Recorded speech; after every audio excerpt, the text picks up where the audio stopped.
podcast. This episode of the Chad and Swisher Do a Community podcast is brought to you by the Oh Hi Oh Guys Productions, powered by RealNerdCorp.com, live on twitch.tv/Comic King Game Corp, soon to be rebranded. Welcome, ladies and gentlemen, to another edition of the Chad and Swisher Do a Community podcast. If you didn't already know, I'm your host for this evening. I'm the Crown Vic of podcasting, still keeping that nickname alive. I'm sure I'll get it over eventually, maybe, hopefully. And it is a somber day as we are in our final year. Episode. Season. Episode year of the Chad and Swisher Do a Community podcast. But I'm not somber. I am celebratory, and I'm your host. My name is Alex Swisher, and joining me, as always, is my trusty co-host. You know him, you love him. You might know him as Tabrixus Shillington, but to me, he'll always be Chad Porto. Chad, how you doing?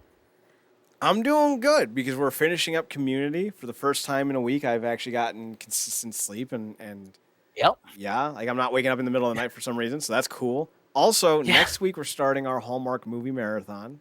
Hell yeah. It's not a marathon, but still. We got to think are we going to do like a fun little nickname for it because it's going to be the Christmas episodes or no?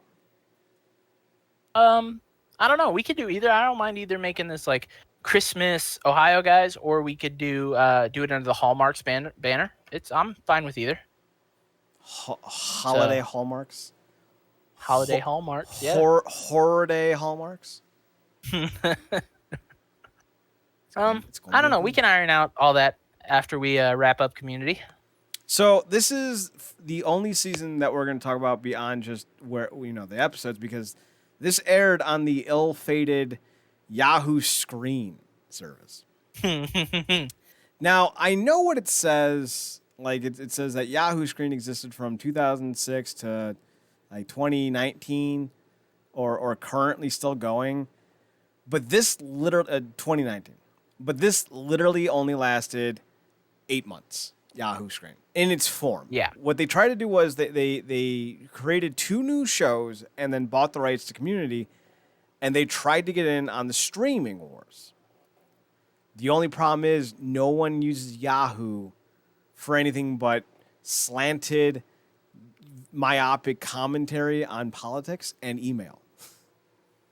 It's like going to McDonald's for a healthy smoothie. You might have the best one going, but bitch, I ain't here for that. It's like going to a pizza place and finding out that they have the best burrito. Like, cool, but I ain't here for that. So it ended up being a complete failure. They had hoped that season 6 would actually be season 6, 7, 8. And they even went out of their way to get actors that they thought they could bring back beyond just the core 5 at this point, or core 6 at this point, with obviously like Joel McHale, Gillian Jacobs, Danny Pudi, Allison Brie, Jim Rash, Ken Jeong. But they also brought in Paget Brewster and Keith David with the hopes that if they did have a season 7, they could bring them back and they could stop with the turnover. Turns out that despite this being arguably the best season of Community, save for one episode, I don't know. I don't think I should have to tell you which episode is the worst, but I'll give you a hand if you do. I don't know if I could pick out which one's the worst. It just gave you a giant hand reference. Oh. Mm-hmm. Basic RV repair and palmistry. Yup. That's the worst. The rest of them is pretty good.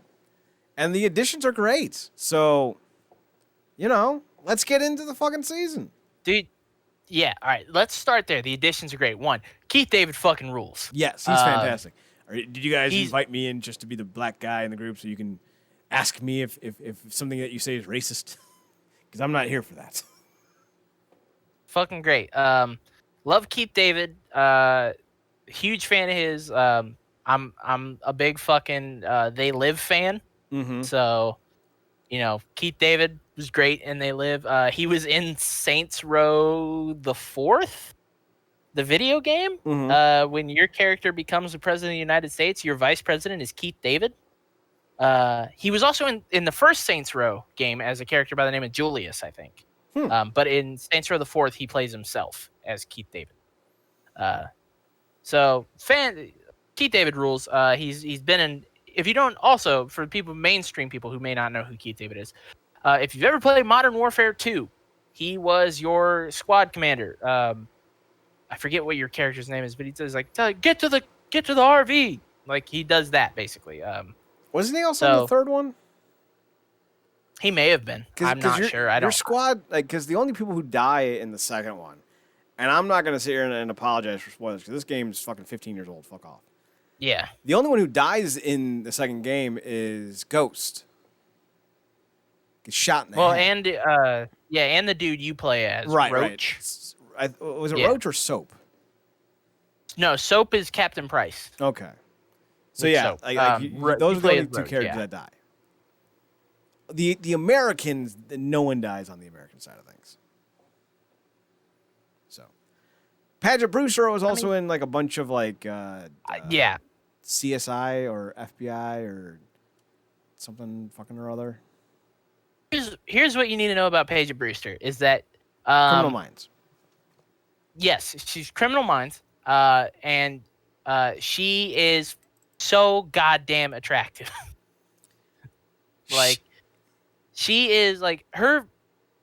There's like different variations of attractiveness, and like hers is like that very like when she's playing that character that's like supposed to be like constantly wearing like pantsuits and stuff like that, and supposed to be like the professional and straight laced. There's something very attractive about that character, and when she plays it. For me, like if she's not smiling, I just think, eh. But as soon as she smiles, I'm like, sup, girl. She's got one of the best smiles, and all smile them. It's y'all. And then you got to remember she's up against fucking Annie and goddamn Britta. So like, it's a hard road to deal with. Right. You got some going up against Allison Brie. Going up against Allison Brie is tough. I am not as big as a fan of Gillian Jacobs. I don't know what it is. There's something about her that just I'm like, not really my type. Fair. But Fair. It's hard to beat out Allison Brie. Yeah. She's kind of a voyeur and totally in tune with her nudity, and ain't nothing wrong with that. Hey, just saying, for anybody who's a fan of Community and hasn't watched the show Glow on Netflix, Allison Brie is in it. She's also topless in it several times. So, I guarantee you, Allison Brie is topless in a lot of things. So, yeah, true. So do with that information what you will. This season was really fucking funny from start to finish. Besides, I will agree with you that basic RV repair in Palmistry kind of sucked. It was just like one missed joke after the other. There were so many great episodes in this season. They're like, oh my god. I think I know exactly what my favorite episode of the season was, but we'll get into that later. But yeah, I think we might be on the same page with this one. There is one episode in this season that gets crazy out of hand with some of the information that it drops on you, and becomes very funny very fast. Yes. If we're thinking of the same episode, and I think we are, it's the best episode of the series. I think we are. And I think we'll get to it when we get there. So the season kicks off with ladders. Annie's taking ladders. Annie's taking ladders. Yeah. I'm trying like this episode and episode 2. I'm a little blurry on. Like I remember episode 2 a little better than this one. But so we'll here, just go. I'll tag in. Go ahead. Because I remember this. So the Dean brings in Frankie as a consultant to help funnel the spending of the school because it turns out the dean sucks at it. Shocking. Mm-hmm. I think it's also about like something about the liability. Or no, that was last season. So it's about getting the finances in order. And what ends up happening is like all the fun, dumb shit that used to go on here, she's here to kind of stomp out. And that's pissing off Jeff because Frankie literally comes in and says, someone needs to be in charge. That someone is me. That's my choice. And Jeff's like, to what? So it escalates to the point where alcohol is banned on campus. And I think Jeff makes like a throwaway joke like, then how the hell am I supposed to teach? Because, Jeff's a borderline alcoholic. So they end up setting up a speakeasy underneath Shirley sandwiches. That's right. Yep. And Britta gets really into it and has the line of the century. Like, this is the best line of the entire show. So they're kind of, and Keith David hasn't been introduced yet. They kind of set up this idea that they don't like Frankie. So it's Annie, Britta, Jeff, and Chang, and they don't like Frankie. But Abed kind of does because she's kind of the only person who's ever talked to him like he's normal. And I think she even says at one point, Abed, what even is normal? So like Abed has an affinity for her because she sees the world kind of like he does, but with a different kind of kaleidoscope over. Like he sees the world in blue, she sees it in red. Together they make purple. There's no romance between them, but there's that kind of symbology there, symbolism. But it escalates to the point where the group is trying to find a way to get rid of Frankie because they think Frankie is harshing their buzz, so to speak. So Britta drops this amazing line. I'm trying to remember exactly how it went. It was something like, Abed, it's a blood pact to defy evil. It's not that melodramatic. And I'm just like, fucking Britta, man. Man, if they had not just like completely ruined her character in the prior seasons of making her just completely dumb, her character was that she's supposed to have aspirations and she's supposed to be like the dreamer character and she wants to be more than her place. But she's also supposed to be blissfully unaware of everything happening around her. Yep. Like she is supposed to be intentionally misguided, and when she says things like that what are they, oxymorons? Yep. Well, in her case, it's just moron in her case. Right. When she says oxymoronic things, it's supposed to be like, like she's a likable character, and she sometimes says stupid things. They completely like fucking threw that out the window in like seasons 3 and 4. They're like, nah, she just sucks outright. So I think that it was a great line. I think it would have been much better had her character not been fucking polluted. Yeah, I agree. I agree very much. The exact line was, don't make it more dramatic than it is. It's a blood pact to defy evil. You're either in or you're not. Don't make it more dramatic than it is. It's a blood pact to defy evil. That's like that right there alone shows how good the writing on this show is. Kind of like, regardless of which seasons you like and don't like, the writing for this show is always on point. Man. So basically what ends up happening is Frankie finds out about the speakeasy, and she's so distraught that these people who she's supposed to be working with would literally go out of their way to do something so indignant when they're all supposed to work together. It kind of breaks her soul, so she resigns. Then Abed and Jeff kind of have that come to Jesus moment, and they go to find Frankie, and she's in the middle of an interview, and she's doing the same spiel like, I'm in charge. That's my choice. And the guy she's interviewing for goes, that's what crazy people say. You're a crazy person. No one says that. And then Jeff and Abed kick the door down. They're like, Frankie, don't take the job. We can't offer you more money, but... And that's it. So they're like, we're here to apologize. And Jeff, I think, goes like, no, Abed, we came here to apologize in a montage. And it's just then that cuts to them saying, I'm sorry, over and over and over again. And then eventually Frankie comes back to the group. So it's fantastic. And she joins the group. But then we get the great little bumper, because this was the year that Yvette Nicole Brown has left the show. But she does come back for 2 cameos. And she's doing a spin-off with Steve Weber of Wings. Do you remember Wings? Do you remember that show? Yes. It was like a small airport in somewhere Midwest, wherever, and Steve Weber and someone else were like the guys. They were the Wings. And he's like playing a detective who got shot attempting to save his wife, and now the killer killed his wife and paralyzed him, and now he doesn't know who he is, so he's going to try to kill himself. And he's like, I can't walk. And Shirley's like, then let me be your legs. It was the dumbest shit ever. What wasn't the show was called like The Butcher and the Baker? Yes, yes. It's gonna be a police procedural, and it's gonna follow Oh the God. exploits of Shirley and her employer. So like it was Yeah. So that was yes, it should have been a thing. I would have loved it. that was, that was actually the first trial name for Andy Williams and Pepper Parks tag team. Oh God, was it? Uh, before no, no, Okay. I was making a butcher and a blade joke. Well, they are a joke, so I'm sorry if I don't always remember. How dare you? I know. How dare you?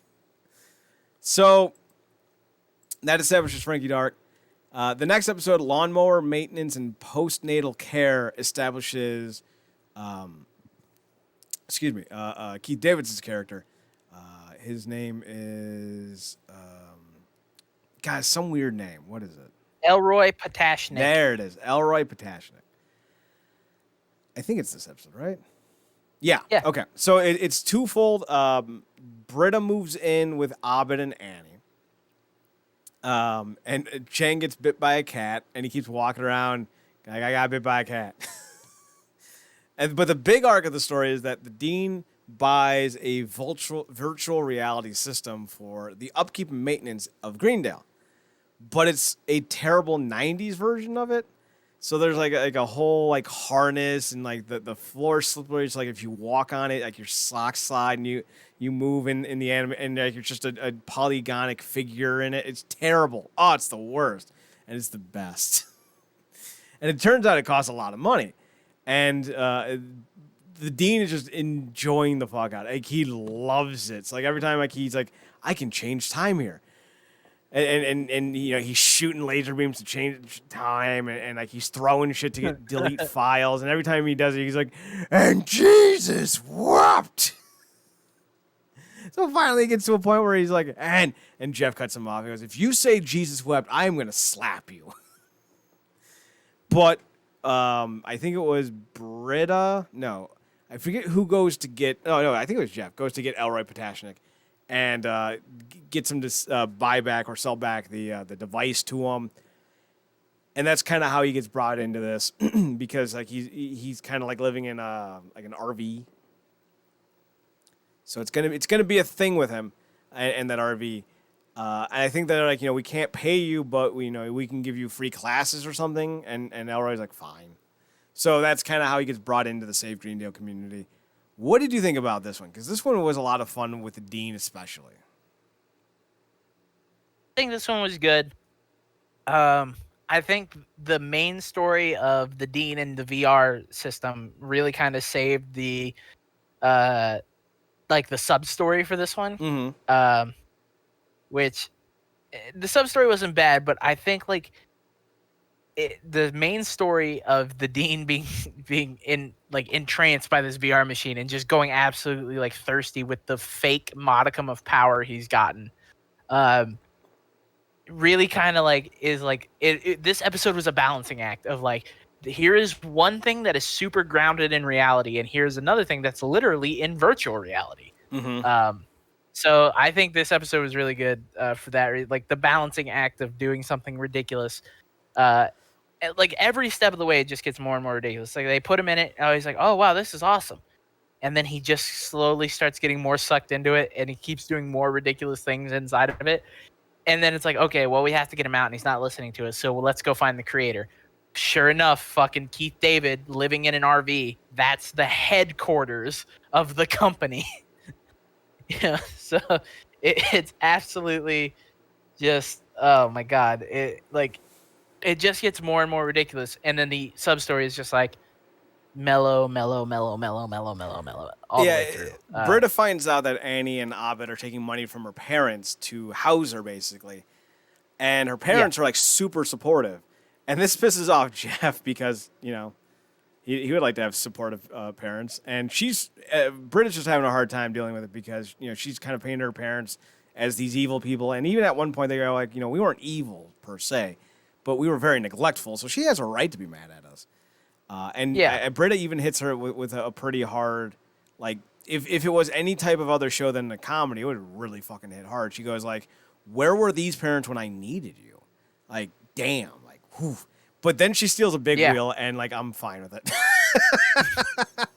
It's so what a ridiculous that moment is ridiculous when she steals the big wheel and fucking rides away.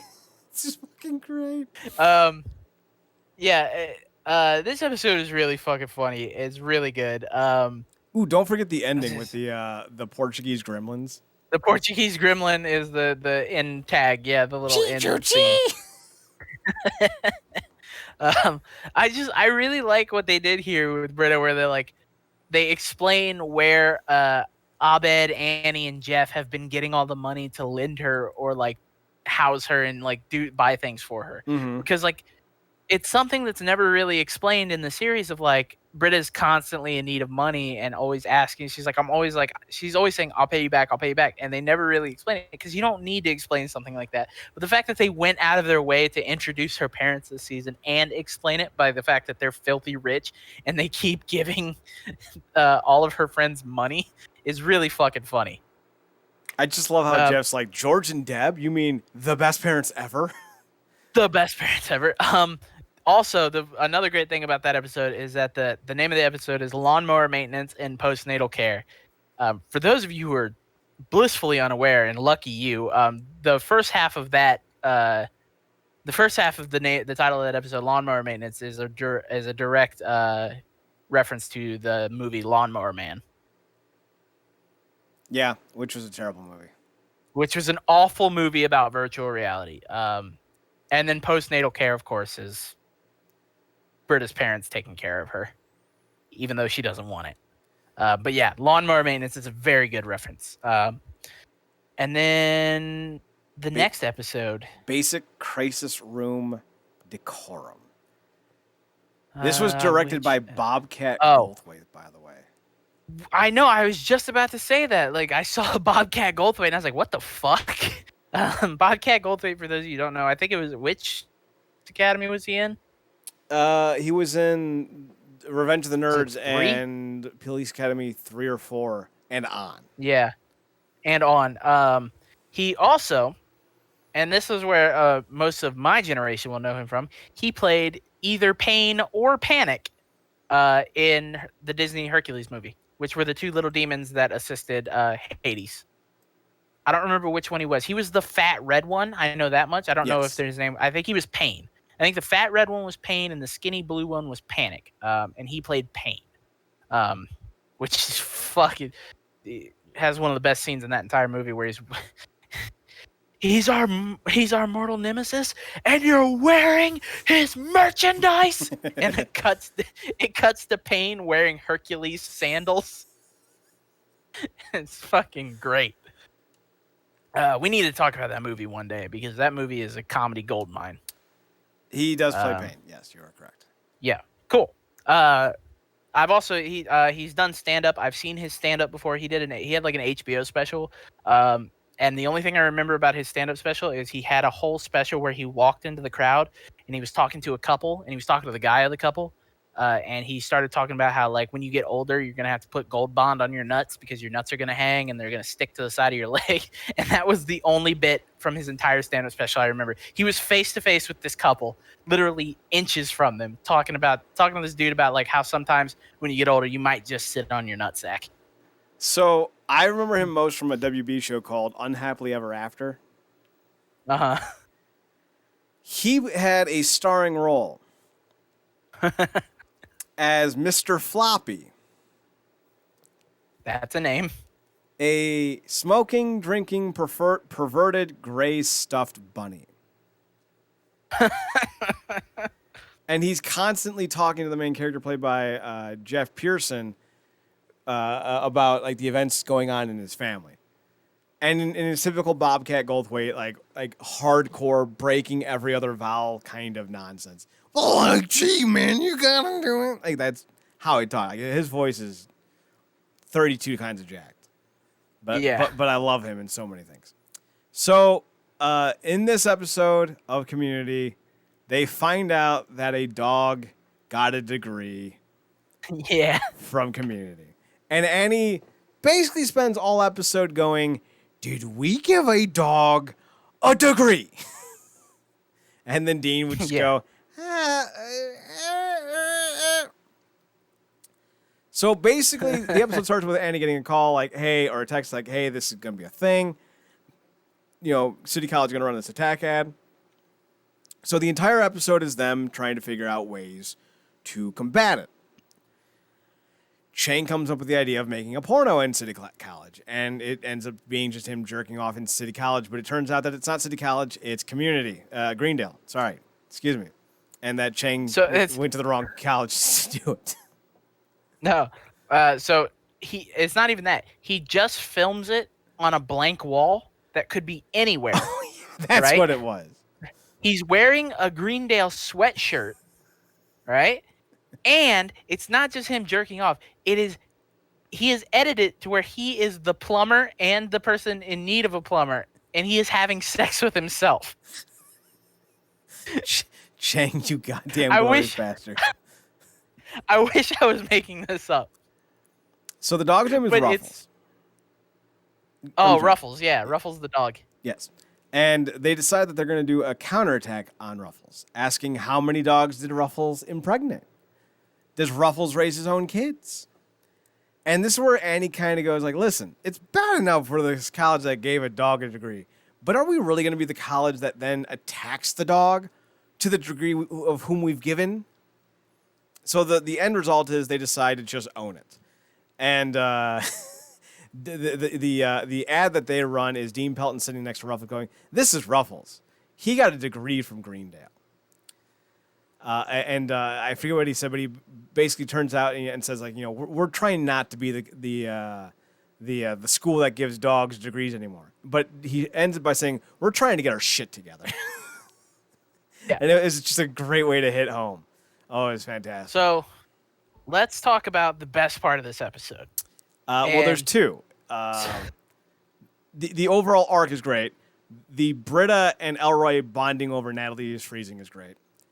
But then, also great, yes. But then there's the Dean talking to quote unquote Jeff the entire episode.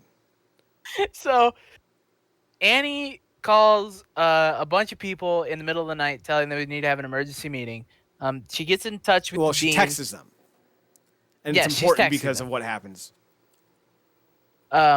So she calls the Dean, and she's like, you want me to get in touch with everybody? And Dean's like, no, I can do it. Don't worry about this. And which leads to a whole conversation of the Dean being like, you don't think I can handle this type situation. She goes, no, you got this, and hangs up.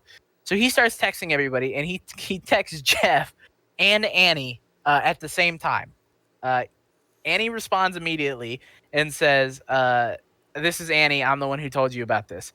And Jeff, quote unquote, responds, but it's not Jeff. It is the number of a Japanese teenager in Japan who's been posing as Jeff.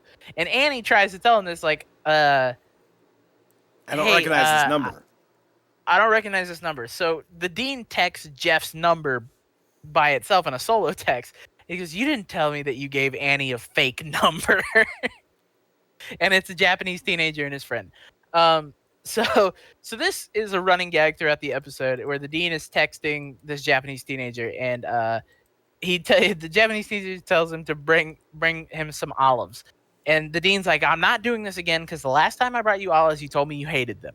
And he's like, no, this is just how I am. I have to, I am loving in secret, and but you know how I am on the outside is like basically how it says. So they convince the Dean to bring Jeff 5 cans of olives. Which the Dean does. He shows up with 5 cans of olives, sets them down in front of Jeff, and he just stares at him. And he's just like, what the hell are you doing? He's like, nothing. You've done this before. You've done this before. I don't know what you're talking about, Jeffrey. And it's just because the Japanese teens basically told him that no matter what I say, just ignore me and just pretend like everything is normal. So that's the running gag throughout the episode. Then you get the end slate, the end tag for the episode where the Japanese teenager, his dad comes out and is like just scolding him just relentlessly about his high phone bill. He's like, why is our phone bill so high? And his dad just reads him the fucking riot act and tells him that he'll never amount to anything. Basically just makes him feel like shit. So the Japanese teenager texts the Dean and is like really in need of a shoulder to cry on, and he's like he admits to the dean that he's not Jeff, and that he's a Japanese teenager, and that he tells him his name, and he's like, I really need a friend, blah blah blah, and the dean is just like, no, I'm not falling for this one, Jeffrey, and then he hangs up, he he puts his phone away, and then a voiceover comes on the screen that says, "This is the turning moment in his life, where this is the decision that led him to becoming the leader of the Yakuza." I love the Which broken is- English with the kid. Oh my god, dude, it's so good. It's one of those things. It's absolutely ridiculous, but it's so funny that you just ignore how ridiculous it is. So here's the full line of the acceptance ad, so to speak. I Yeah. need to get it out because it's so good. This is Ruffles. Ruffles was a student at Greendale Community College. She came really close to getting a degree, which means two things. One, she's an exceptional dog, and Greendale really needs to get its shit together. We're working on it. We're working really hard. And the good news is, when you work at Greendale, no matter who or what you are, it pays off. Right, Ruffles? Greendale, you're already accepted. Oh man. All right. It's absolutely ridiculous. Next one up is Queer Studies and Advanced Waxing. The first part, so the A story is not as good as the B story in this one. Yeah, basically the school board tries to convince Dean Pelton to come out so they can use him as a prop in a gay pride parade. Pretty much, yeah. They want him to be the token homosexual. Best part was of one, doesn't even begin to describe me. Two, it's so much more complicated than that. What does he say? It's like 1/12 of like what he actually is, like calling him gay. He's like, that's like 1/12 of what I actually am. Richie, you're gay, right? I mean, like, openly gay? Dean Pelton, I'm not openly anything, and gay doesn't begin to cover it. And gay doesn't even begin to cover it. Yeah. So there's actually a A plot, a B plot, and a C plot in this one. A plot is that the school board want the dean to be the token gay, the token homosexual on the school board. The B plot is that Chang is going to audition for a stage adaptation of The Karate Kid. Well, wasn't it Annie was going to No, Chang wanted the role of Daniel LaRusso. That's right. And then Annie got it. Gotcha. Yeah. So Annie goes to help him. And we'll get to that because that's the best part. And then the C story is that they need a new IT lady, so they hire Elroy because the Wi-Fi is down. And so let's just get that one out of the way. It turns out that there's birds where they need to go, and they don't want to move the birds, but then they move the birds, and then it's a thing. Yeah, that's it. That's literally it. There's not really like a joke to that story. Like I think like they saved the eggs and hatched them, but like whatever. Now it was fine, but it was the C story for a reason. Right. The dean joins the school board. He's reluctant because he says that gay is an inadequate label for him, which Fair. it's fair. So basically, Jeff tells the dean could achieve great things if he joined the school board. The dean agrees, and then he gets his fake partner Domingo, and they have a press conference, and he joins the school board. Basically, to wrap, it kind of intertwines with the bird's nest thing, because Abed doesn't want him to move it. The dean does to fix the Wi-Fi issue because he's being portrayed as a bad dean. So after a series of regrets, the dean announces to the press that he's coming out, but he's not coming out as what he is. He's coming out as a politician, because there's a whole joke about Jeff telling him basically about being a politician. So he comes out as a politician, and then he gets fired.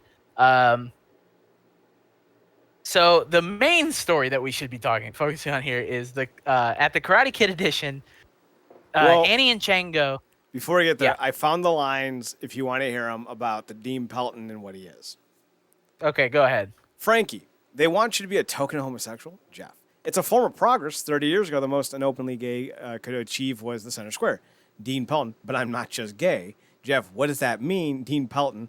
If coming out is a magic show and gayness is a rabbit out of the hat, I'm one of those never ending handkerchiefs. And then he goes on to say, get ready, America. Dean Pelton's coming out as approximately 2/7 of what he is.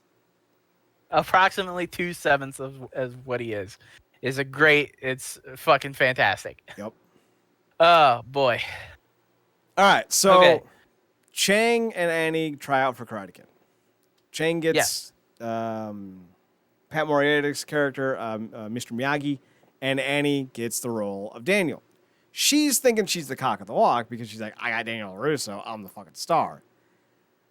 But Chang is getting berated by the Matt, by the guy who yeah. running the show. The director, his name is Matt Lundegaard. He's played by Jason Mantzoukas. So basically, the way that this plays out is that Chang was going to try and get the role of LaRusso, but Mantzoukas switches it up, and he's like, "You're LaRusso, and you're going to be Mr. Miyagi." And then in any rehearsal, the director Lundegaard is just fucking reads Chang the riot act, just beating him down verbally. And then every time Annie would be like, "Do you have any criticism for me?" He'd be like, "No, you're great. You're doing good. You're fine." So it goes on like this for weeks, Quote, weeks and weeks and weeks. Act better. Act better. Thanks, Annie. You're doing great. Keep doing what you're doing. Keep doing what you're doing. And so Annie discusses it with from puking is your motivation. Stop making me want to quit theater and kill myself. Yeah. Annie discusses it with Britta, and he's like, well, she says basically that if Annie had decided to quit, then maybe he would treat Chang a little better, knowing that he potentially could lose Annie. So she goes, and she finally gets fed up with it, but she tells Lundegaard that she's going to quit unless she treats Chang better.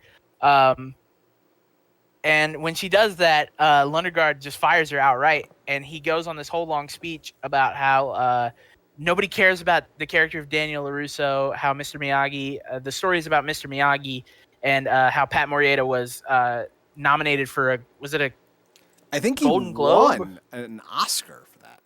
Or did he win an Oscar? Yeah, let's see here. And I don't think he fires her. I just think he says, okay. And she's like, but I'm your star. And he goes, no, you're not. The movie's about Mr. Miyagi, not Daniel LaRusso. Let's see here. Karate Kid. Nominated for an Academy Award. So he didn't win it. But he Academy Award, for Best Supporting Actor. And he basically goes on this whole like long spiel about how Pat Morita and the character of Mr. Miyagi is who the movie is about, and that's why he sees the untapped potential in Chang, and he sees that Chang has the ability to be something amazing, and if he's going to play the role of Mr. Miyagi, that he has to tap into that raw emotion. And so Annie tries to get the group to boycott the Karate Kid play because she's mad that she wasn't at. What does he tell her? He says something like, "This is your ceiling. The reason why I wasn't like this with you is because one, the role's unimportant, and two, this is as good as you're going to get. So there's no reason for me to try and get you any better." Yeah, something like that. Is basically what he said. But the best is, who did he replace Annie with? Oh, who did he replace Annie with? Think about the only person in the show's history that Annie has ever truly had an issue with. Oh, yeah. I'm sorry. He replaces Annie with Annie Kim.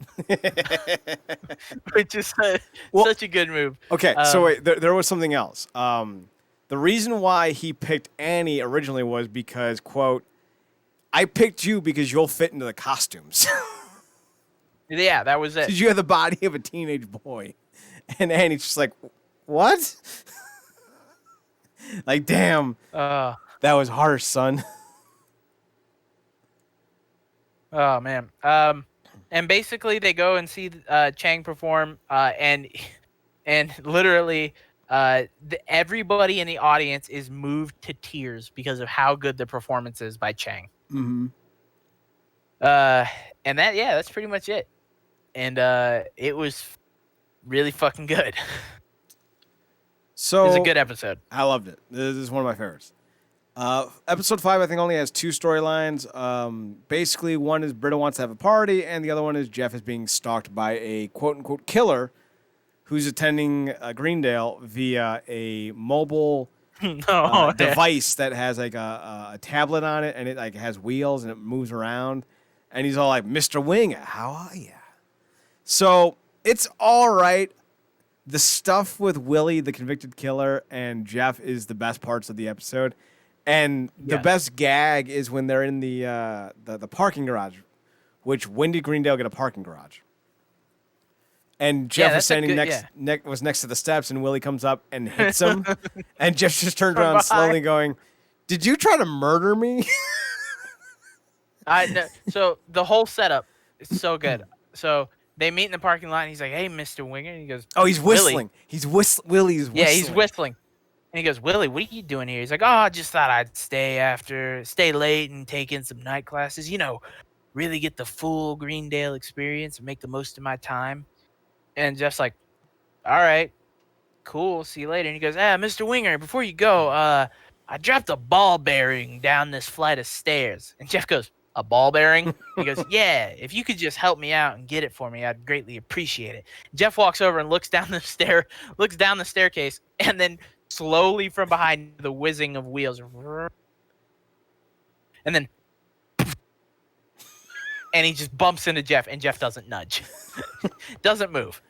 And Jeff turns around, like you said, and he looks at Willie on the screen. He goes, "Did you just try to murder me?" And then Willie rolls up and bumps into his chest. He's like, you're trying to murder me right now, aren't you? And he bumps into his chest. And it's absolutely ridiculous. It's so good. Such a great moment. I mean, the rest of this is kind of, dude, we have to talk about it just to be fair. So basically, it's all because this is a rehabilitation program for prison inmates. They're basically, it's a tablet, it's an iPad mounted on a stick with a base that can move and rotate, and the prisoners can control them. And Greendale's going to get $300,000 for it.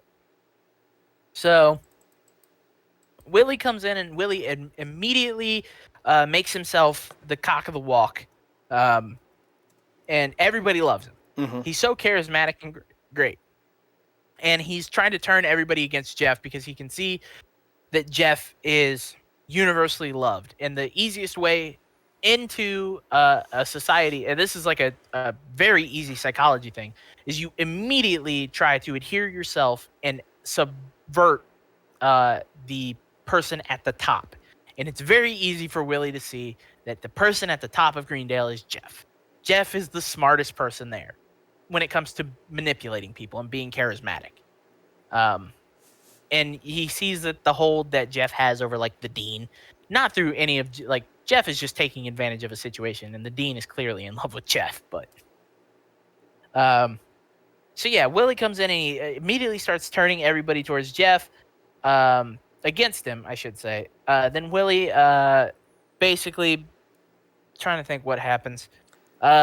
Willie approaches Jeff again in the parking lot, in the parking garage. He pisses Jeff off, so Jeff picks him up and he throws him down a flight of stairs and smashes it. The dean just so happened to walk around the corner and he sees what happened, and he's like, Willie, no! And then he puts Jeff on administrative. He suspends him, puts him on administrative leave with pay, and bans him from campus. The dean then is going to hold a ceremony to make Willie an honorary professor. Real quick. Jeff, There's something about Willie that is making him popular that we're kind of underplaying. Everyone loves him because they think he's a murderer with a heart of gold. But that's the important thing, that he's a murderer with a heart of gold. Because during the ceremony as to become an honorable professor, Jeff comes in and goes, "You didn't really kill anyone," and he's like, "No, I totally killed people. Killed a lot of people." Yeah. And one of the people with the program goes, "No, Willie was falsely convicted. They're even working So, to get him out." And then everyone's like, "Ew, yeah, it was. gross. Willie's gross," and they all leave. Yeah. So basically, they're doing like this huge wedding ceremony, which is absolutely ridiculous, and you know that this was the dean's brainchild. But how perfect is that in 2020? It's fantastic. Um, Jeff rolls in via the telepresence robot. Again, he's an iPad taped to a broom on an RC car. Uh, so he tells everybody, he begs for forgiveness from the dean. He makes those comments about Willie not being a murderer, and the warden who is presiding over the ceremony, the warden of the prison, goes, "No, Willie was wrongly convicted. He's appealing his case right now. He's probably gonna get out." And so Willie gets mad, "Winger!" And Willie and Jeff start fighting with their robots, and Willie knocks over Jeff's robot, to which the dean gets involved, spins him around, cocks his fist back like he's gonna throw a punch, gets his fist an inch away from the telepresence robot, and then presses the power button, which is such a good moment. And then he picks up Jeff's robot and carries him away with him in his arms. And Jeff's like, "I do not consent to any of this." The B story is that Britta convinces Abed to throw a party despite Annie's wishes. And then after Abed gets out of hand with it by making a party documentary film, Britta eventually concedes. They stop the party, and Annie basically says, "Aren't you? You should have listened to me. You're never going to do that again." And Britta's like, "I'm never going to do that again." And then she has to admit to Abed that she was using him as an ulterior motive to have a party. Cool. It wasn't great. the A story of Laws of Robotics was way better than the party story. So Completely agree. But there was a great little ending bit where they're all doing the teleconference bullshit at the table as a group. Oh, and, yeah. And they're all talking to each other, and then Jeff kind of realizes that Chang's doing something. I think he was masturbating. And then everyone else kind of realized that that's what he's doing. But then Abed realizes, hey, that's the tile in our apartment. And everyone starts freaking out. And everyone takes off to go stop Chang. But then Abed just starts acting like a giant robot. And then randomly a janitor walks in as Abed is chanting "eradicate" over and over and over again. Then the janitor pops and starts chanting too. It's fucking weird, but I loved it. It's so good. It's great. But the beast right on. Yeah. Also, they're like in that little conference, the dean was like, "I think mine is messing up. Give me 1 second." And he runs over to where Jeff is, and he gets on it with Jeff and sits in Jeff's lap. Basic email security, season 6, episode 6. So the Save Greendale community learns that the lunch lady's emails have been hacked and leaked because the comedian Gupta, played by Jay Chandrasekhar. Jay Chandrasekhar. I'm so sorry, Jay. He's directed a dozen or so episodes at this point. Yeah. I'm just saying. I'm sorry, Jay. We'll learn your name eventually. I promise. Chandrasekhar. I think I'm saying it right. Maybe. So Chandrasekhar. Anyways, he plays the comedian Gupta, who is basically he's a comedian who has a horribly offensive and racist stand-up routine. So you know it's funny. Yes. And the hacker is basically warning them that if the committee does not cancel the performance, the hacker will leak all of their emails. So everybody's like, we should probably just cancel the performance. But Britta says, no, we should respect the freedom of speech. and allow the performance to go through. And they also agree not to read each other's emails.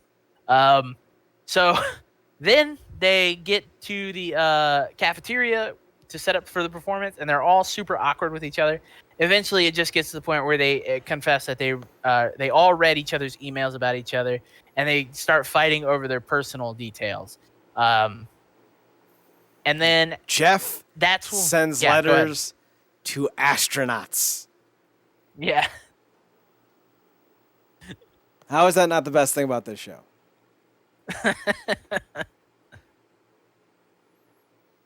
Oh man, It's I don't delicious. remember. I don't remember all the personal details, but I know that it gets. I know that the one thing I do remember is that they attack Frankie for sending emails to her sister about stuff, and then that's when Frankie reveals that her sister's dead, and she sends her emails as a form of therapy. Yeah, that Fuck. one hits. The other one is Frankie gets mad because they're all trying to figure out what Frankie is sexually speaking. Oh yeah, that's it. Yeah. Poor Frankie. That's like a running gag throughout the rest of the season too. Yes. Like, From this point forward. Is Yeah. she gay? Is she not? So Gupta shows up, and he gives this really heartwarming like spiel where he says, "Hey, like I appreciate you guys. You guys are the first college that hasn't canceled on me in 6 months. Like I really appreciate what you guys are doing for me and giving me an opportunity to do what I love." And they're like, "Okay, well, we can't shut this down." So they open the doors and they set up for the show. And after they finish setting up, and pretty much nobody showed up for the show except for what's his name? It's Fat Neil, right? Neil, yeah, Fat Neil. Fat Neil's there. It's only one person. Gupta's like, I'm not going out there for one person. And the dean's like, the hell you aren't. You're going out there and you're gonna start reading your fucking jokes off. So he goes out there, and right before he goes out there, the hackers are like, hey, if he goes on, we're leaking everybody's emails. Yeah, so a huge mob starts to form and is trying to stop the performance. They barricade the doors. They push Gupta out there. He starts performing a couple of jokes, and he's bombing. It's bad. They're super offensive. Neil's freaking out, and then the emails are all leaked, and everybody is losing their mind. It fast forwards to a day later. The school is fucking still on fire, basically, from the leak.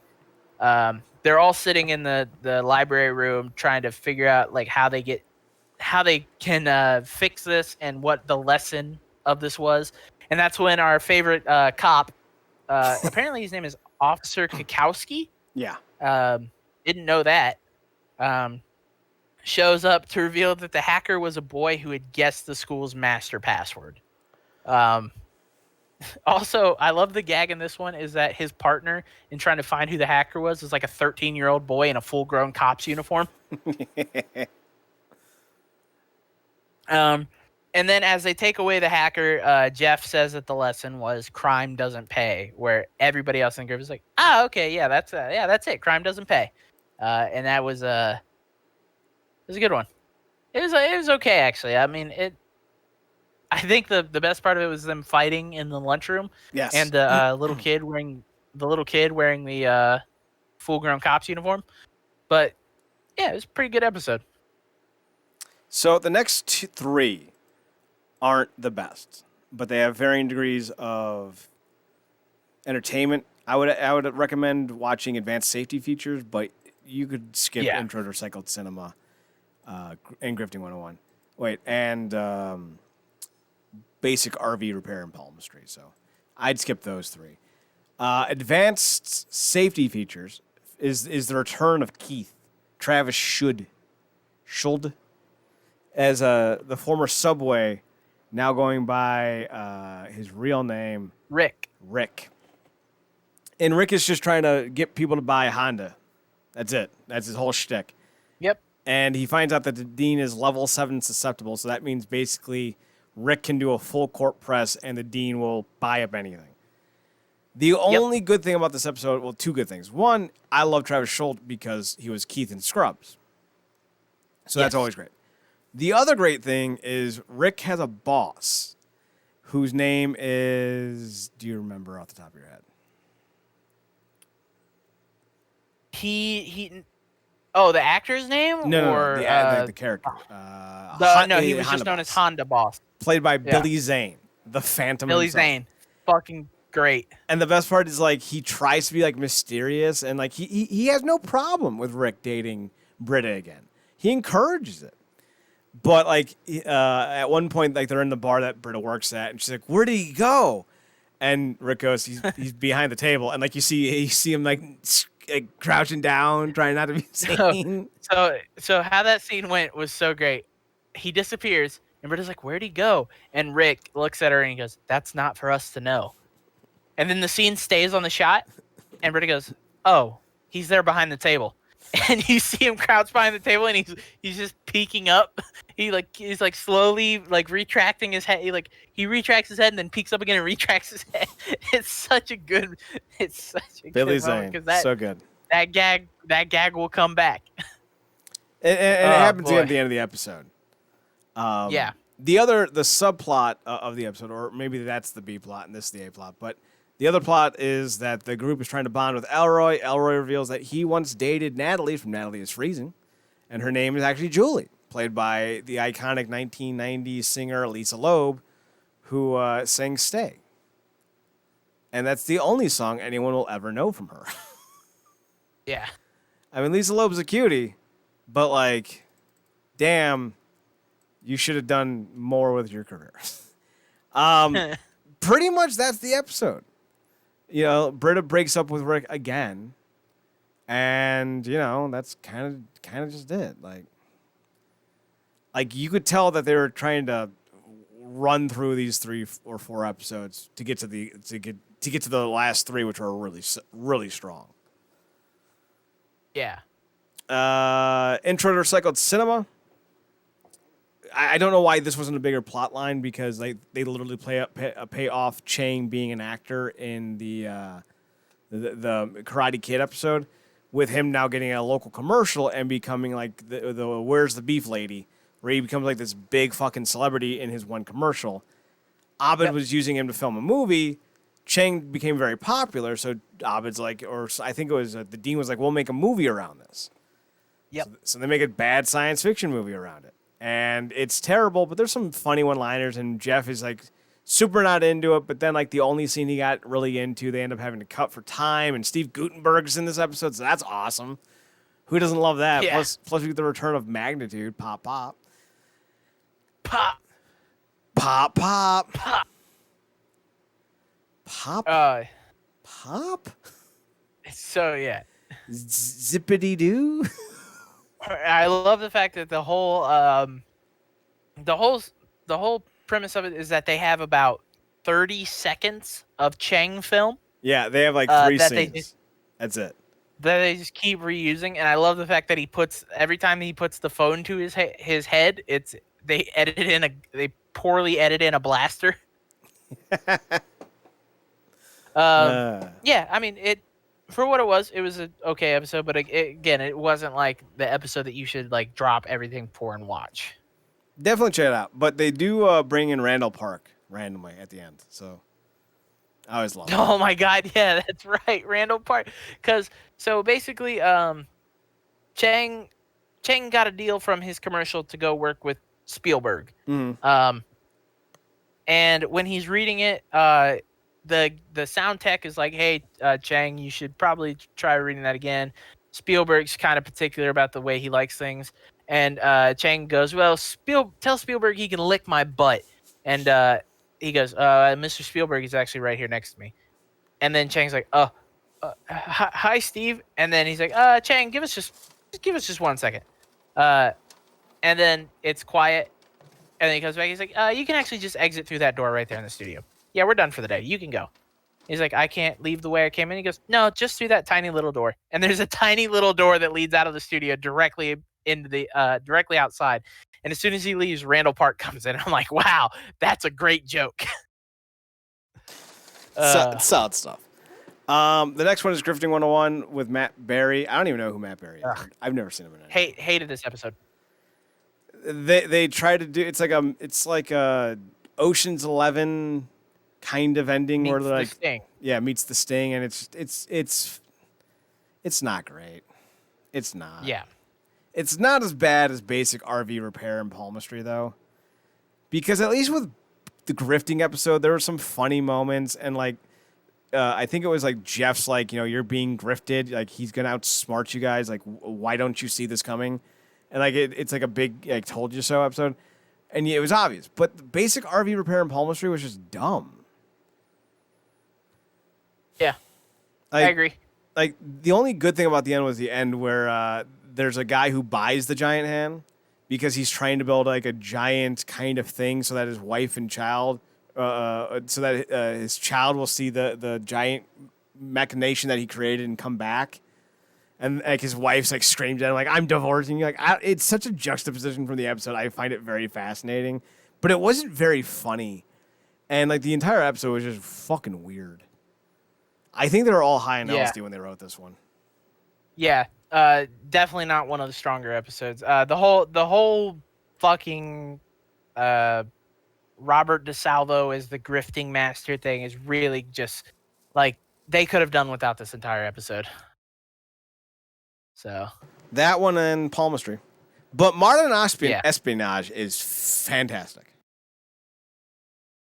That's the one where they do the secret paintball war, and they open up with what's his name, Todd. They open up with Todd and is it Garrett? So good. It's Todd and Garrett having a little paintball encounter in the parking structure. Which again, when did this come into play? And like they're both wearing fucking trench coats. It's so good. Very ridiculous. Or no, it wasn't Garrett. It was Starburns. That's right, it was Starburns. How you doing, Starburns? Yeah, and like the crux, like the thing that ties this whole episode together, the crux of this is a fucking one-woman show by Vicky, and then later in the episode, a one-man show by Garrett, which is very strange. Didn't like the Vicky one like go like, my mom died, but no, she's in the audience. So they do. So at the end, I think there was three because it was a one woman show, a one man show, and then at the end, Vicky then they were together. Yeah, Vicky and Garrett were together. It's so dumb. Yeah. The big crux of the episode actually was that they were going to give Custodian LaPerry a award for being part of the Greendale cleanup. Yeah. How do you feel about Kumali Nanjiani? Kumail Nanjiani? Nanjiani.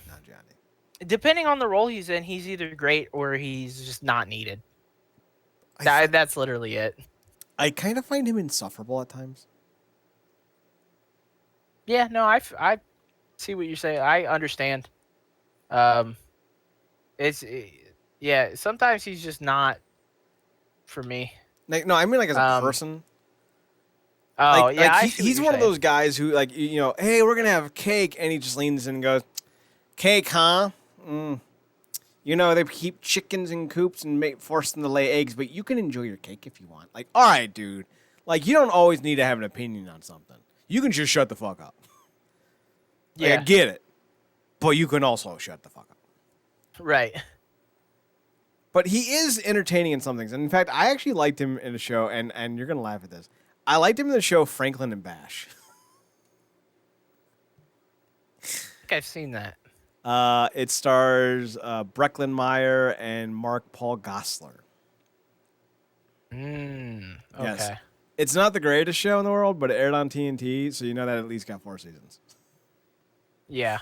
So basically, Frankie finds out that there's an underground paintball game, and she enlists the the Cleaner Greendale Committee to protect the awards, and she makes them promise her that no one's playing the game, and just not to be dicks about this. because she wants this to go off without a hitch. So like everyone's like, we got to do this for Frankie. So they start investigating who's doing the underground paintball stuff, and they find out that there's a guy called Silver Balls. He's the big deal. So they start investigating, and they find out Kugler is the one selling the paintballs. And this is like Kugler's second episode, maybe third. I don't know. And like he's at like a club with his daughter. Oh yeah. Why did we not get more Kugler? Very, very strange. Very gross. I love Kugler. So they end up getting the encryption key. They end up getting into a battle with the kitchen staff at the gala, and eventually it all breaks down. And I think like a dude with crutches, I think like goes to like shake LePerry's hand or something, but Jeff thinks that he's got a paintball gun, so he shoots him. And then Frankie kind of realizes that they're all kind of doing all this nonsense. So she gets upset. And I think it's revealed at the end that Silver Balls is actually LePerry. Am I right about that? Yeah, I believe so. Yes, he is, because he lures them into the Museum of Custodial Arts, where they go on this huge fucking dumb. I don't even know how to begin to describe how ridiculous this. They're like, oh, he ran into a closet. And they run up and they open it, and they're like, it's the Museum of the Custodial Arts. It's not a closet. Yeah. So they all get into a fight, and eventually Jeff does this whole speech about how like we want to make the school better for Frankie because she believes in us and no one else does. And Frankie over here, and she's like, well, I'm not gonna fire any of you as long as you put down your guns. And they're like, all right. But after she leaves, they all shoot each other anyway, and they all get eliminated from the game. Yep.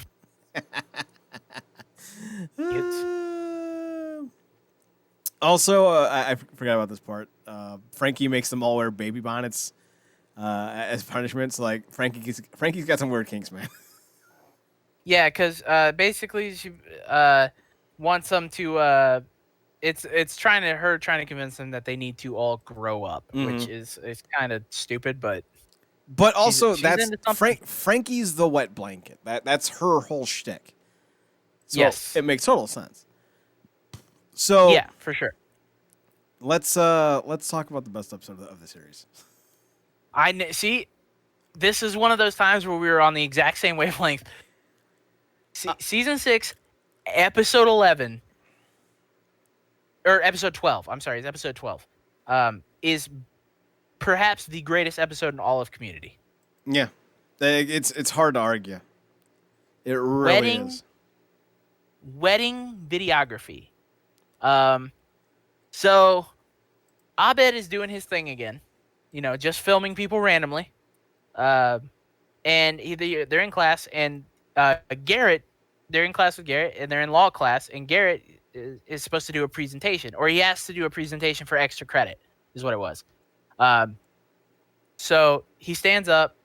Abed's filming, of course. Garrett goes, I would like to do my extra credit presentation on marriage laws. And then he proposes to Stacy. Don't know who the hell Stacy is. She showed up out of nowhere. So Abed keeps filming the events and everything, and everybody gets invited to the wedding, despite the fact that they barely have ever talked to Garrett, and they're just kind of like acquaintances. Is that the best way to describe the situation? Kind of. Okay. Do you want to fill in any gaps? I was kind of reading about Erin McCarthy, who plays her, so I don't remember what you said. Okay. Who is what to whom? I said, I don't understand why the fact that everybody got invited to the wedding, considering the fact that they barely like Garrett, they don't talk to him, and he barely likes them. Well, I think the obvious answer is there's no story if they don't get invited. So exactly.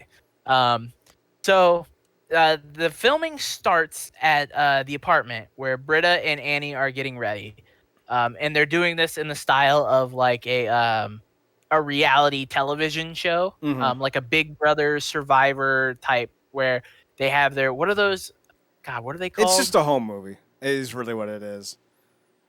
Well, I mean, they do the thing where like they talk to the camera after the events or Oh, the during the events of confessionals. what's happening. Confessionals, yes. Yes. They're doing confessionals, and where they're talking directly to the camera in the confessionals. But I love at the same time they're not allowed to talk to the camera in the moment because every time they try and spike the camera, you hear Abed in the background go, "Don't look at the camera," which is so great. They invite the other members of the Save Greendale committee over early. And they revealed to them that they lied to him because they said that they were going to be late. They needed to get there. They lied to him so that they could have extra time to party and play games. So they end up playing games. What's the game that they play? It's Garrett marries a celebrity, and they all have to do impressions of who Garrett is marrying. Um, and then they realize that they actually are late. So they show up to the wedding in the middle of the vows, and their obnoxious entry ends up getting them noticed, and everybody gets pissed off. During the reception, Garrett's mom shows up and scolds them for it. And that's when they agree that they have to be better guests, and they all fan out and they go meet other guests. Um, So, so the guy who plays Garrett ends up playing Garrett's twin brother, but yeah, only in sunglasses and a leather jacket. yes. There's a lot of this episode is each member of the group talking to people and learning information so that way they could better fit in. So his brother is a drug addict and relapses and can't give the best man toast, so Jeff volunteers to give it instead. Well, He firstly, gets let's kind of yes. build up to it. Okay. So, Elroy reveals that he has an addiction, and his addiction is encouraging white people. Is encouraging white people, which is such that's a man who knows how to scoop his meatballs. Yeah. It's so stupid. Britta, I think, it. was trying not to get drunk. I think Annie was dancing with an old dude. No, so Annie ends up learning about Garrett's great aunt Polly, and Frankie ends up learning about Stacy's Meemaw. Okay, there we go. And how they're from the same town and they're the same age and all that, So what was Britta doing? I don't know what Britta was doing. I think her whole thing was that she did what she did in this entire thing was she decided that she did not want to be the worst person. So she was going to be as like laid back and do nothing. She's going to be a do nothing is basically what she's decided on doing, because she did not want to be the worst. And I don't remember what Shang was doing until the end. Yeah, I don't think they really explicitly said what Chang was doing. So they all learn about the information and everything. So Jeff gets up to give his best man speech, and it's going really well because he's giving off all this information, and they're like, "Oh wow, Jeff! They actually took the time to learn." And he's also super charismatic. It's like it's very easy for him to get people to like him. Yeah.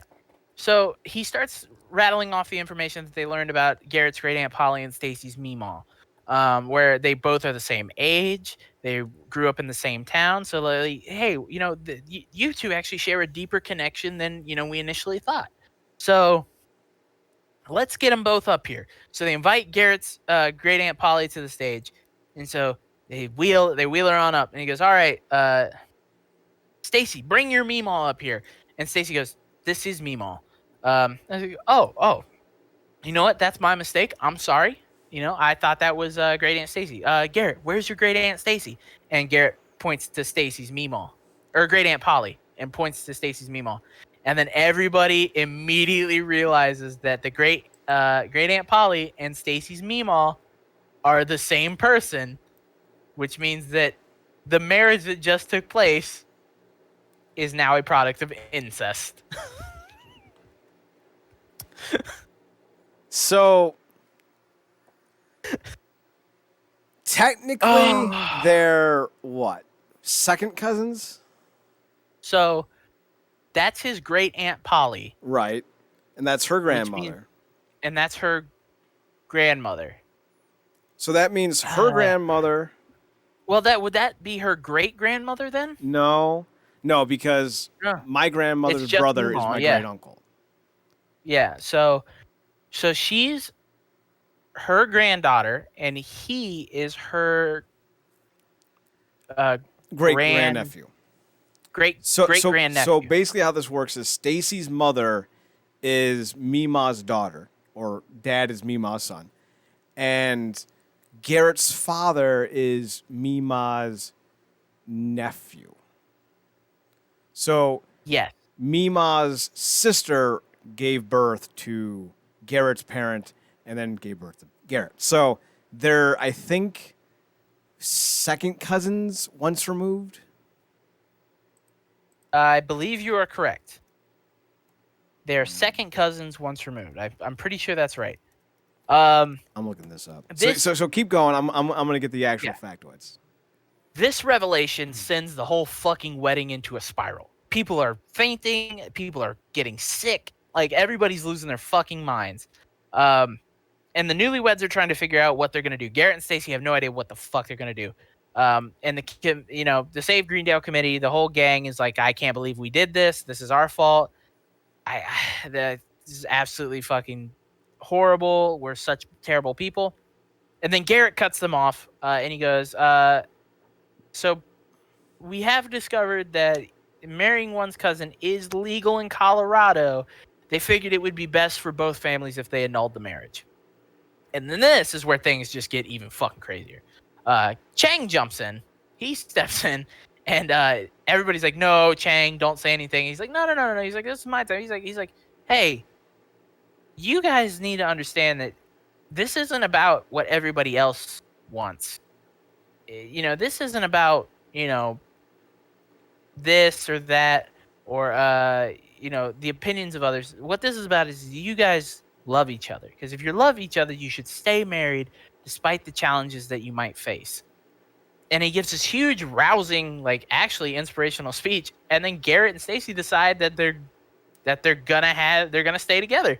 And then everybody's just like, okay, I guess the wedding's back on. The reception kicks back on, and everybody's happy again. And then the Save Greendale committee gives a big group hug on the dance floor. And then we get the end tag, but I don't want to get to the end tag just yet. The end tag was the best part of the fucking episode. Well, so all right. So in the end tag, Briggs Halton, aka Matt Gurley, which is, I believe he was a writer for the show, or was he just an actor? He was just an actor. Okay. So Matt Gurley plays Briggs Halton, and he says that he's an intern, or he was like an assistant writer on the show or something like that. And he explains to the audience that he was researching. He had been doing a lot of research on incest, and he sees that even though 2000 was like a 2001 article states that cousins having offspring really doesn't have any significant genetic defects. He says that state laws on the topic are now inconsistent and outdated. I think he says the and exact he- words are antiquated. Antiquated, yeah. And he says that the show's writers allowed him to address the topic in an episode only if he identified himself as the writer at the end of the episode. Which is good. so fucking funny. This whole episode is fucking wild from start to finish. Because, like, it kicks off on a crazy, just absolutely ridiculous premise of these two people who have never talked to each other are going to get married. Or as far as we know, have never talked to each other. This could have been an off-screen romance that they didn't need to explain because it was Garrett. But it was absolutely ridiculous. I think the craziest thing is Garrett is getting married. Like, this could have been anyone. Yeah. This could have been Fat Neil and what's her name? Stacy. No, Stacy was the girl in the episode. Vicky. Vicky. Could have been them. Doesn't matter. It was fucking hilarious. By the by. So if that's her grandmother and his great aunts, that would make them second cousins. They are second cousins. Yes. Okay. Once they have children, the children will both be first cousin once removed and second cousin once removed, genetically speaking. Jesus. Yeah. God damn, this episode was fucking You crazy. know what they say about incest? It's the best. I don't know. I don't know if that's true. I'm gonna go on record and say that's not true. I can't say it's true. I can't say it's not true. I've never partaken. All right. Oh boy. So that takes us to the series finale. Emotional consequences of broadcast television. Basically, it's them pitching ideas for another season and/or spinoffs. Yeah, what a season 7 would look like, or what a spinoff would look like, and I mean, this is just kind of send off to everybody. So, basically, where's everybody going? I think Elroy gets Annie, a job with LinkedIn. Oh yeah, that's right. Elroy was hired by LinkedIn, and he leaves first. They say he's going to be gone for the summer, but he said I'll more than likely be back next year. Maybe. Kind of. And then leaves. So Annie arrives while they're doing their whole conversation of pitches, and Annie says that she's moving to Washington D.C. to intern with the FBI. And basically Jeff goes into this nightmarish future vision where he's the only group member left at Greendale, surrounded by other students who eventually leave, and they're all hot women. Or no, it's like Leonard and who else is it? It's like Leonard and Todd and a bunch of other like Vicky and Neil. It's all the like the side characters basically. Oh, Seth Green is there. He plays the billionaire who funded the Save Greendale committee now, and his name is Scrunch. So yeah, that ends up with Jeff. After they pitch a bunch of stuff, Jeff ends up leaving and going back to the study room, and he imagines a married life with Annie. That's when he realizes that he doesn't know what Annie wants. He's only thinking about himself. And Annie comes in, and Jeff confesses that he wants to be young again. Annie's like, no, you need to accept the fact that you're older. He admits that he loves her, but acknowledges that he needs to let her go. Annie, they share a kiss goodbye before she potentially leaves forever. When the rest of the group shows up, and then everybody kind of silently imagines their own version of season 7. And Jeff kind of pictures himself accepting the fact that his friends will leave, and he thanks everybody for changing his life. He drops off Annie and Abed at the airport, hugging and kissing Annie goodbye and giving Abed 2 long hugs. And then he goes back to the bar where he joins everybody else, being the Dean, Britta, Chang, and Frankie. Yep. And then that's when the screen fades to black, and you just see the hashtag and a movie. So Abed gets a job at a production studio and leaves as well. That's what it was, yeah. They also start pitching ideas, and in one of them, I think it was Abed's, Frankie comes out as a lesbian. Yeah. Another one has like an anthropomorphic, like I don't remember what he was, like a hammer. And he was like, no, Ice Cube head. Oh yeah, Ice Cube head, and that was definitely Chang's, and that was also the one where Yvette Nicole Brown comes back, and she goes, "Am I gonna have a problem with him?" Man. Oh, Yvette is so good. Like as good as the season was, I did miss her. She was so. Just like she's the sprinkles, she's the frosting on this show, man. It's hard to do the show without Yvette Nicole Brown, but they did find a great. Yeah, I would say so. The end tag for this one was a commercial for the community board game. It was narrated by Dan Harmon, and as they're playing, the son of the family reveals a script for the commercial itself, and the dad explains that this means that they will never truly be alive, and they just sit there in shocked silence while Harmon delivers a fourth wall breaking monologue about the show community. It's definitely an ending. I mean, let's look at it this way. The ending of Community is way better than the ending of How I Met Your Mother. Oh God. You want to get me That's angry? I think that is like the bar for which you do the endings of shows at this point.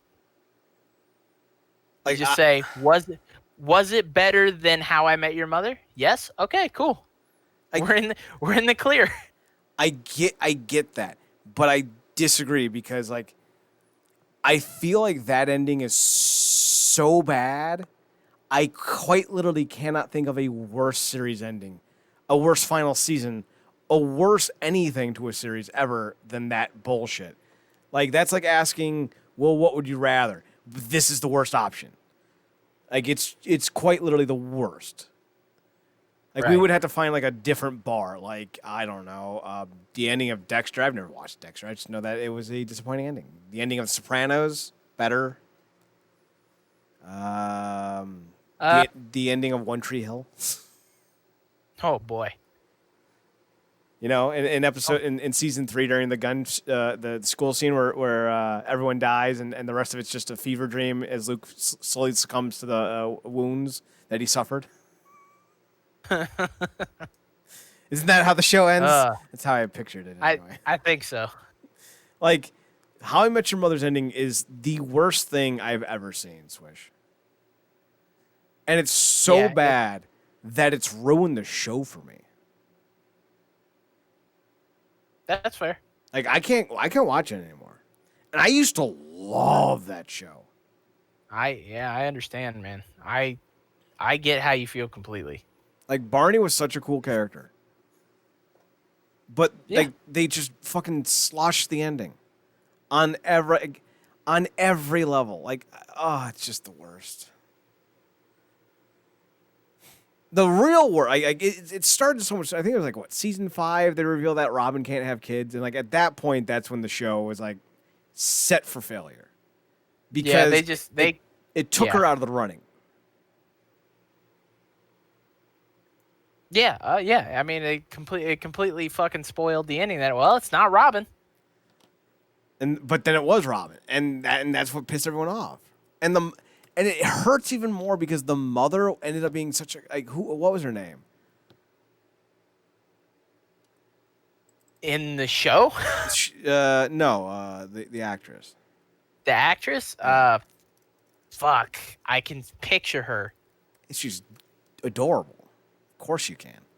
Christina Milioti. That's it. She's so goddamn likable. And she tied in so many. Like, they brought back what's her name, Summer, from the OC with her. Like that was great. I Yeah, fucking love that. But goddamn, they torched this movie, and it didn't need to. It didn't need to go that. They torched that series, and they didn't need to do it. There was a Ryan Reynolds movie that did this. Do you remember this movie? It's called Definitely Maybe. I remember the movie. I don't know if I remember the ending. Ryan Reynolds tells his daughter Abigail Breslin a story that involves Isla Fisher, Elizabeth Banks, and Rachel Weisz. And one of them is the woman he loves, one of them is his mother or her mother, and one of them is just, the third card in the magic trick. And it's really good. Like, it's a dumb rom-com, but like at least it makes more sense than fucking How I Met Your Mother. Fair. God damn. Yeah. Yeah. I think season 6 of Community was really good. Season 6 is awesome. It's very solid all the way through.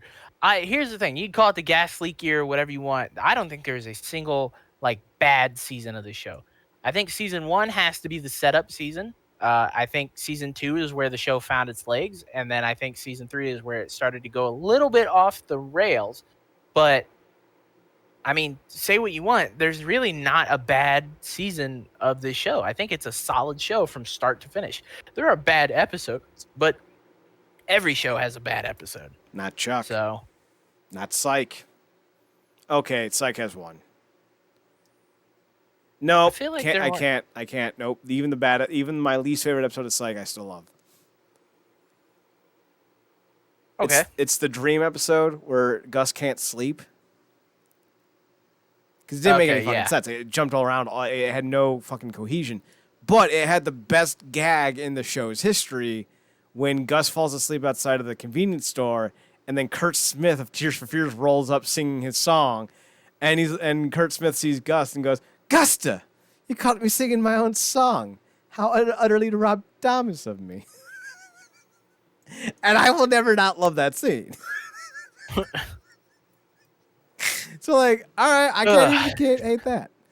And I wouldn't even say that like Community had episodes I quote unquote hated, but there were ones that if I could skip the button or skip the episode with just a button, yeah, I might consider it. But also, even the worst episodes of Community are still worth watching.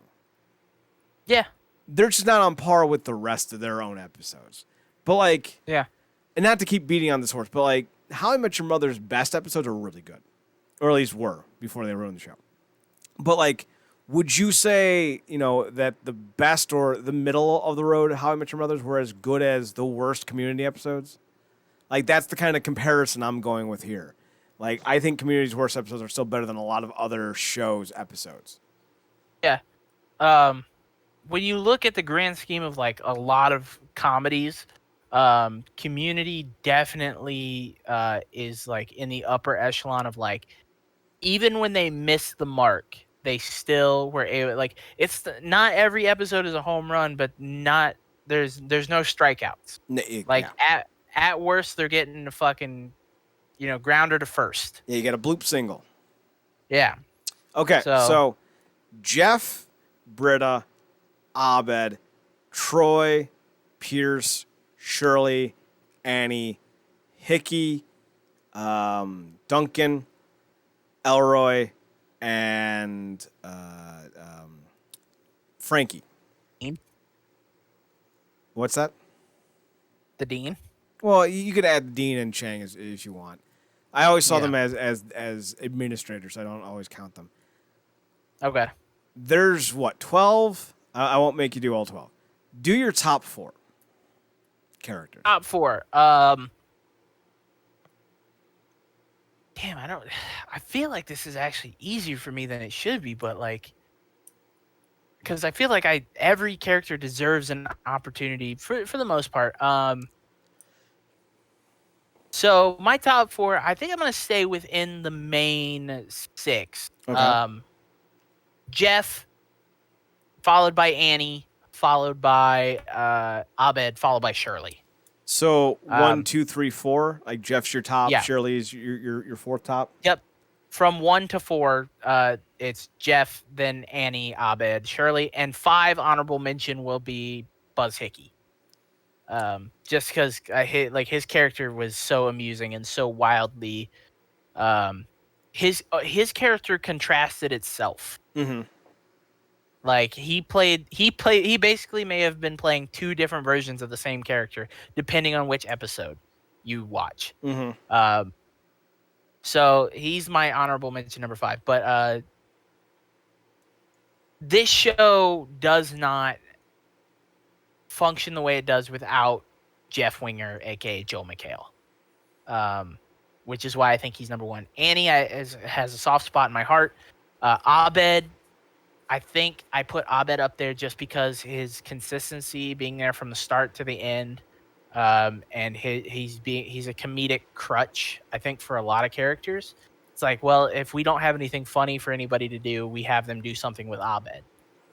And then Shirley, because like you said, Shirley is she's the sprinkles on the cupcake. She makes everything nice. So yeah. I would go Jeff, Troy. Mm-hmm. Okay. Seasons 1 through 2 of Britta. Fair. And then Shirley. Okay. With an honorable mention to Frankie. Frankie's really good. Like, Frankie and Elroy are both fucking awesome additions to the show. Yes. In season 6. All right. Now, secondary characters, the muckety muck of Greendale. Could be anyone. Your Leonards, Annie Kim's, Todd's. Give me your top three of the Ooh. secondary characters. Um. They could even be like like one-off teachers if you want. Ooh. Ooh. Professor Sean Garrity. God damn it. Professor Sean Garrity is for sure up there. Like, his appearances are so great. Oh, who else, man?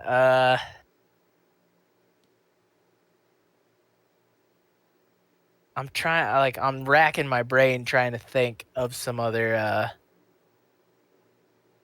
secondary characters that I really enjoyed. All right. Well, here's my top three. Go ahead, yeah. Number 3, Garrett. Fair. Number 2, Todd. Okay. Love Todd. Todd's the best. But Sean Garrity is actually the best. He's so good, dude. Kevin Corrigan is so goddamn good. So my number 2, I was considering it. I'm also gonna go with Todd. Just because they turn him in, like, he turns into a psychopath after his initial exposure to the group. Like, I love the fucking pathing that they take him down. My number 3, I think I'm gonna give it to you know what? Out of respect for her, and because I think that she is also attractive, I'm gonna give it to Annie Kim. Her appearances in like the 3 episodes she was in were fucking great. Where her focus episode with the 2 United Model UN. Nations, Yeah, the Model UNs. the Model UN, her appearance in this, what was it was season 5 opener? Season 4 with opener. Season 4 opener.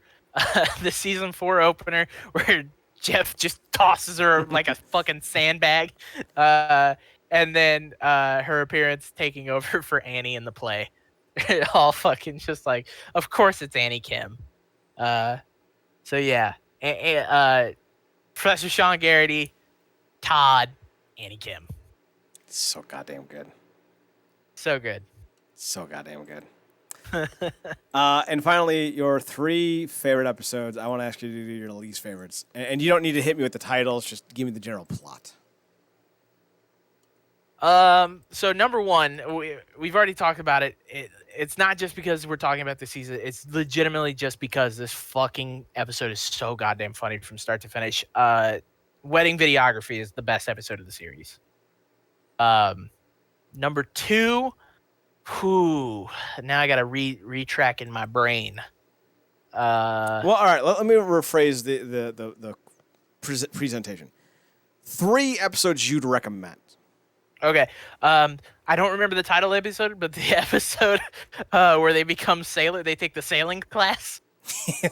I love that for that line from Pierce. Goddamn. The inspirational line from Pierce and him rowing the boat across campus is so good. Good luck, Pierce. And then don't need it. Never had it. Don't need it. Never had it. It's so good. Number 3 will be a tie for parts 1 and 2 of the Wild West paintball. Actually, no, the first of that 2-part episode, because they've shifted away from Wild West in the second episode. The first, the Wild West paintball episode. Okay. Those 2 episodes together are really good. As that was the season 3 series finale, right? Season 2. Season 2. Okay. Season 3 was Evil Abed. Oh, that's right. Yeah. Season 2 series finale. Those 2 episodes wrapped up the season really well. They're very ridiculous, but I have a soft spot for Wild West stuff. And I think before season 6, like, you can make an argument that Modern Espionage is the best paintball episode, but I think that to me is the best paintball episode. And then I'll give a honorable mention to the zombie Halloween episode. Oof, that's a good one. Yeah. All right, so my 3 recommendations are going to be based on fabric tightness. And it's basically whichever Okay. episodes Annie is in the tightest of shirts. Oh, the Christmas episode with what's that actor's name? Fuck, he was on Wild and Out for a while. God, I can't think of his name. Christmas episode. Yeah, the Christmas episode where Annie sings her song. Oh, yeah. Boop-de Okay. boop, Yes. or was it hoop de boop de boop doop Yes. sex? That's 1. Annie and Britta's oil fight is 2. Oh yeah. For real though, I would probably say I'm gonna go with some different ones.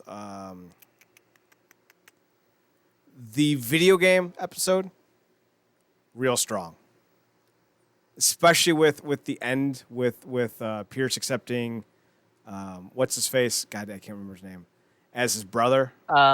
Giancarlo Esposito. You're right, but what was his character name?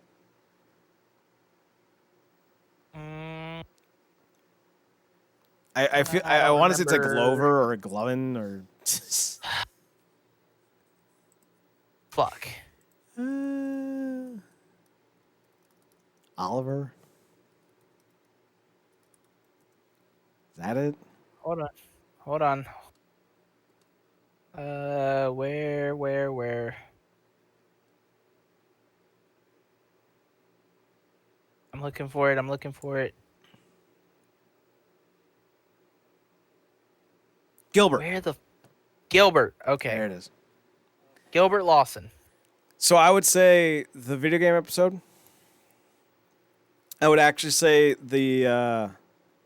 I'm gonna count them all as one because they're all great. All 3 Christmas episodes. They're all really good.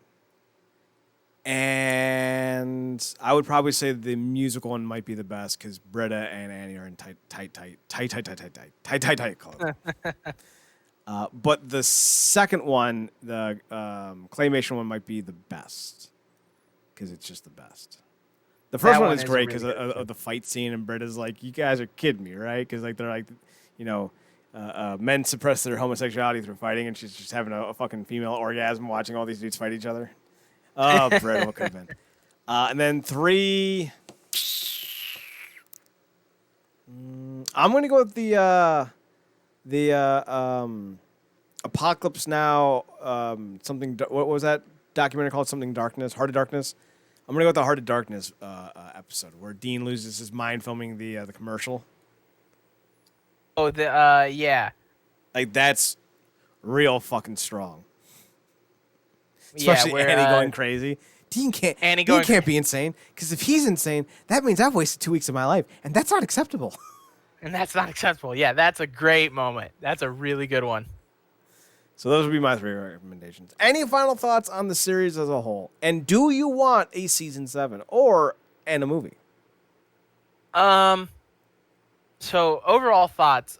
This show should be regarded as one of the best comedy shows, sitcom style comedy shows of all time. It's It's airing so on fucking IFC funny. nowadays. That's good. Yeah. If you haven't watched it, you should watch it. But obviously, we're at the end of our fucking review of it, so we've talked about all of it. So you should have watched it by now. That being said, I don't think we should get a season 7. I do think we should get a movie. I think like a movie that's set, 5, how many ever years in the future, and it's everybody kind of returning to Greendale. Obviously, they can't do it with. They could still do it if they wanted to bring back Chevy Chase and just say he faked his death. Pierce fake. Yeah, he faked his own death. But I think it would be like a great thing because I just want to see I would love to the idea of where all these characters are 5 years in the future because you have to think Troy is going to have inherited all of that money from Pierce and his estate, and we haven't seen him for so long. Shirley went off and became a successful baker. She's doing her thing. She's focusing on her stuff. we could follow up on pretty much all the characters that kind of got loosed throughout. So you could have John Oliver come back and play Duncan. You could have I can't think of the character's name. Buzz Hickey. I can't think of his actor's name. Mike Armentrout? Jonathan Banks. No, Mike Armentrout was who he played in Breaking Bad. Jonathan Banks. You can get. I beg to differ. Yeah. Okay. Go on. Are you gonna? No, I was gonna say, that's my feeling. I would love to. I would like a movie just to do like a one. We don't need a season 7. The show is already together perfectly in a nice little bow. There's no reason to unwrap it and try and retie it. So a standalone movie, I think, would be for the best if you were to do one, which I would like to see it. So there you go. I think it should be called Greendale: The Reunion. Because, reunion after graduating and all that. And it should be the final confrontation with City College. That's fair. Because literally in season 5, they tease City College having more plans, and then nothing ever happens. Yeah, they do the blueprint thing with Dean Spreck that they never do anything with. Yep, and this is this is that, but it happens during a reunion, so you get every character, and maybe the blueprint thing involves Chevy Chase, and that's how you make his return. But then Chevy Chase just turns it off and goes, "Wait, I get to hang out with you guys? I'd rather do that." And then Dean Spreck's like, "Wait, we wasted all of our money building this thing, and if you don't destroy Greendale, then City College will go out of business." Then I guess so long, Sugar Plum. And then Chevy Chase rejoins his friends, and City College goes out of business, and Greendale gets even more people to destroy their lives. I mean, enroll. Also, you can go like super fucking meta and like reveal that Greendale Community College is actually purgatory, and that everyone's been dead for 7 years, or however long it's been. Play off that. You're really just throwing shit to see what sticks at this point. It would be just like the episode in season 3 where they make everyone think that terrible things are happening, and Jeff slash Troy, stop letting him make you remember things. You remember things. Oh boy, it's so good. All right, I think that does it. Anything else? No, I think we're good. All right, then we will. Yes. Yeah. Then we'll call the show. Cool. Thanks for tuning in. Thanks for checking us out. Thanks for giving us a chance. RealNerdCorp.com. RealNerdCorp.com. We're on Twitter at NERDCorp and on Instagram at RealNerdCorp. Swisher, what are your personals? So you can find me on Twitter at X2000Gregs, X2000 GREGS. You can find me on Instagram, 2000Gregs, 2000 GREGS. Chad, where can they find your personal stuff? You can find me on Chad Nerdcorp, ChadNerdCorp, and on the Instagram at Chad's Photo Hut. Yeah. As much as I would love to be able to, I was gonna say, as much as I would love to be able to do like a heartfelt exit to the show, I just realized that we're out of time and we gotta go. Chad, get us out of here. We gotta go. We're out of time.